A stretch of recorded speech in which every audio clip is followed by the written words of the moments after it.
Bom dia, manhã de 20 de maio, para mais uma dificuldade bíblica.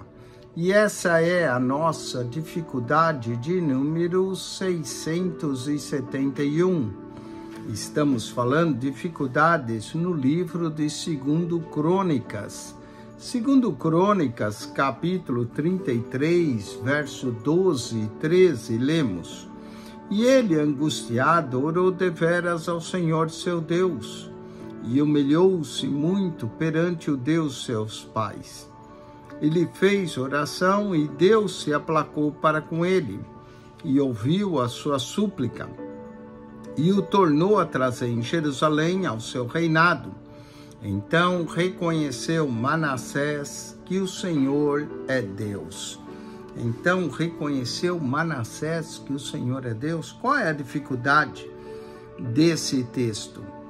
A pergunta é: por que não há menção do arrependimento de Manassés em 2 Reis? Por que só 2 Crônicas 33, do verso 12 em diante, menciona? E esse 2 Crônicas 33, verso 16 a 13 ao 16, fala-nos do arrependimento do rei Manassés e de sua dedicação a Deus após ter sido liberto do cativeiro da Babilônia, conforme o verso 11. Em profundo desespero, ele clamou pela misericórdia de Deus, a quem havia rejeitado tanto e de quem zombara tanto durante seu reinado de algumas dezenas de anos. É espantoso que Deus tenha ouvido o seu clamor, libertando, segundo os versos 15 e 16, 2 Crônicas 33. Manassés se apressou em remover todos os ídolos que ele mesmo havia instalado no templo em Jerusalém, e os altares pagãos por toda parte, e atirou-os ao monte de lixo fora dos muros da cidade. A seguir, ele restaurou o culto a Yahvé no templo, de acordo com a lei de Moisés, encerrando seus dias em comunhão restaurada com Deus.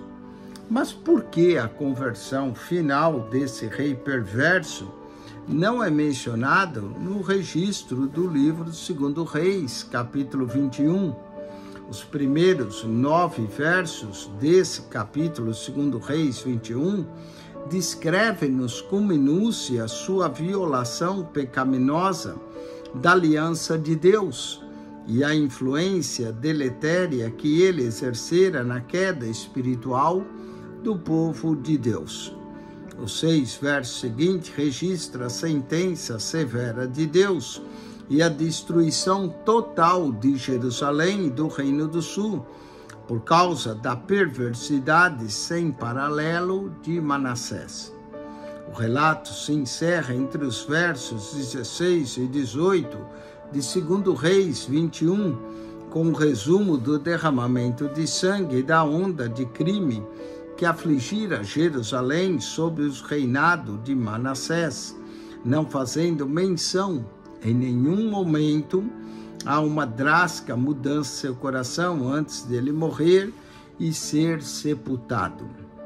Parecia estranho que um acontecimento tão importante quanto esse, o arrependimento de um rei e dos seus últimos dias de um reinado ímpio, não recebesse alguma menção em 2 Reis 21.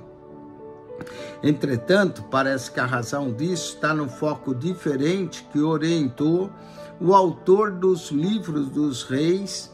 Parece que ele não estava tão interessado no relacionamento pessoal dos líderes nacionais com o Senhor, quando estava interessado na realidade da nação como um todo, no que dizia respeito às suas responsabilidades sob aliança. Do ponto de vista dos resultados duradouros, o reinado de Manassés só fez aumentar o desastre espiritual de Judá. Até mesmo sua reforma e restauração pessoal, a comunhão com Deus, reduzir a pouco e porque chegou muito tarde no que diz respeito à influência sobre a nação. Sobre o reinado, seu filho e sucessor, Amon, o povo voltou ao modo de vida imoral e idólatra, exatamente como aconteceu antes seu pai retornar do cativeiro. A maldição de Deus sobre a cidade ainda não havia sido levantada, pelo que o desastre de 586 a.C. sobreveio a todos os judeus com a destruição do templo.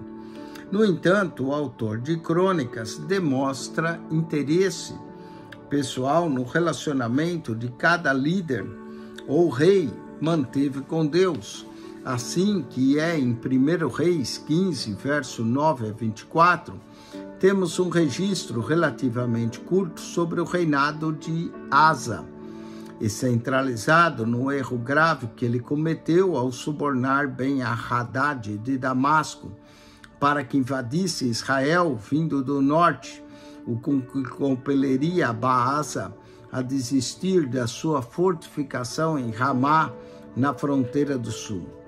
Parece que essa manobra deu certo e essa fortaleza foi completamente destruída mais tarde pelas tropas de Asa. Todavia, consequências sinistras adviram no futuro. Em 2 Crônicas 16, 7 e 9, o profeta Deus Ananias precisou repreender a Asa pelo fato desse rei confiar no monarca da Síria para livrá-lo em vez de confiar em Deus. O profeta o fez lembrar de modo maravilhoso como Yahvé o livrara na terrível luta contra um exército imenso, formado de etíopes e egípcios. Asa se colocara completamente nas mãos misericordiosas de Deus. E aqui o episódio é descrito em minúcias em 2 Crônicas 14, 9 a 15, mas é omitido no livro de 1 Reis. Voltando um pouco mais, encontramos em 2 Crônicas 13, do verso 2 ao 20, um longo e minucioso relato da vitória obtida por Abias, filho de Roboão, sobre Jeroboão I. Esse incidente também é omitido em 1 Reis, porque não produziu resultados duradouros na luta entre os dois reinos.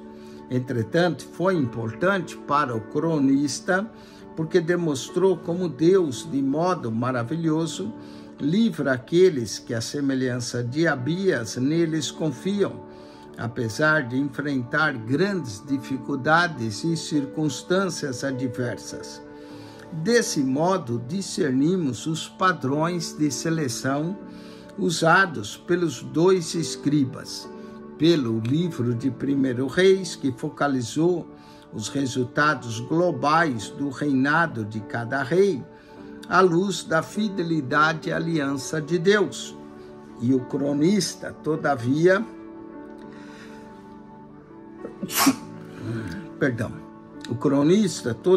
estava interessado em registrar os grandes momentos de fé, ainda que não houvesse consequência permanente para a nação.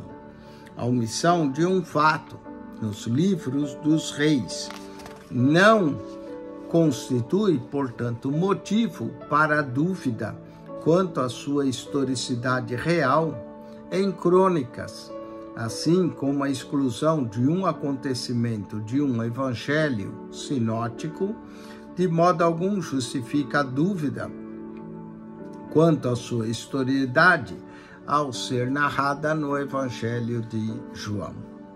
Bom, espero que você tenha entendido essa dificuldade e que você tenha aprendido algo sobre a Bíblia, o propósito do escritor ou do escriba que escreveu Reis e o propósito do escriba que escreveu Crônicas.